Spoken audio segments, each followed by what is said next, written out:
Barrister Mbeseha, this is not the first time, we get to hear of beating a child and the child getting dead, or sometimes, throwing a child, a newborn baby, into either the dustbin or the gutters, or something very scary happening, especially in Buea.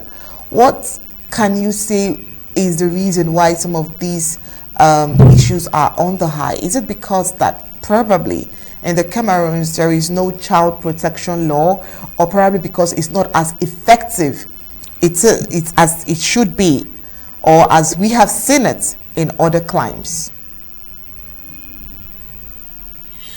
Well, the issue of a 7-year child, 7-year-old baby, call it a baby, being killed or being tortured or dying in the hands of his or her own mother is not an easy case to analyze, because a child is a child. Children 7 years and above or below are basically innocent children. Very innocent. They're innocent. Whatever thing happened to the child, or whatever thing the child did, is not worthy of any serious punishment. They ought to be corrected. If the narration there is correct, that the child defecated somewhere on an unwanted spot, what is new there? What was the child doing when the child was just 2 months old? What was she doing when she was only 1 year old? She was defecating on your laps, on your clothing. Even if you put your dish of food there, the child will defecate there. So the interesting thing about this is, if this story is true, this is the mother of the child. So we cannot presume that the woman hates the child. That's her own baby. No mother should do that to her own child. But if you go behind the screen and find out what is going on, it's something more than just killing the child. That mother who did what she did to her own baby might be suffering from something emotionally disturbing, which might be as a consequence of this war. We don't know much about her. The war might have taken away important things in her life: her children, her husband, her house, her income.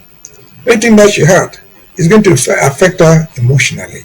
And that emotional affection will be able, that emotional behavior would affect what she does to her own children, to her own husband, to her own neighbors.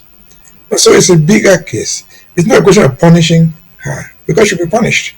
Because no child should be killed, no child should be tortured. She will suffer the consequences. But the issue is, how do you get to this level that mothers will kill their own children of that age? Not just killing out of anger, because if you struck the child palm on the head, the child will die. But torturing her. Torture is something that gives slow death. You lock up the child for days, for weeks, without food. That's torture. The child will die. You do a lot of things that the child will die. So that is torture. That is continuously killing the child. And so it's not a spontaneous action that the mother was angry and hit the child's head and the child collapsed and died. So there's something wrong somewhere in the society. That society is the Cameroon society. They are doing this in Buea. Buea is just part of what they call Cameroon. If you go to Douala, you find parents selling their own children for money. You go to Yaoundé, you find them killing people, children, and selling the bones on their organs. So there's something wrong with that society which is totally absent. What is absent? The availability of government.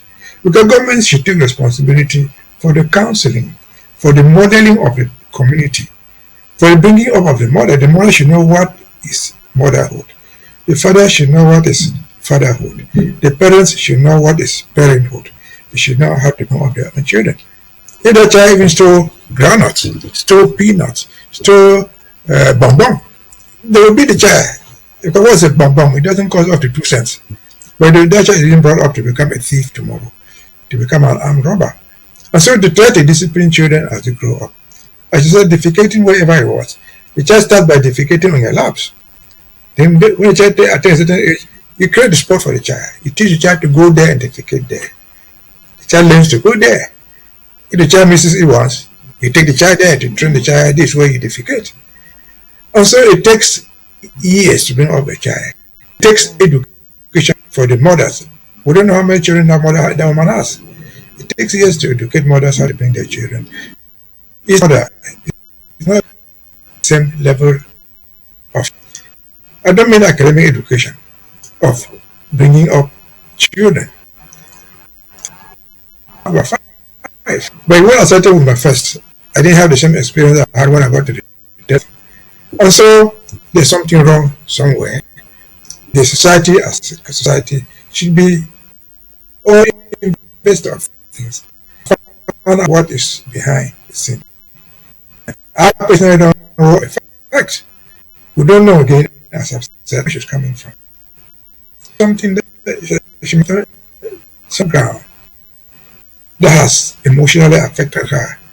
To the extent that you see her moving up and down, cooking food, she's no longer a human being. She has been transformed into something by virtue of living in a war zone, by virtue of having lost her house in Garibu, or having lost her house in the corner, by virtue of having lost everything she had. So the child to her becomes just a toy. Anything that would provoke her anger the case may be, can result in the death of the child. Yeah. Children are vulnerable. They are so young. It should not happen. It shouldn't. But if it happens, they go punishment. But when it happens repeatedly, not in one family, it calls on the government, it calls on state intervention to find out the different causes of what is going on with the children.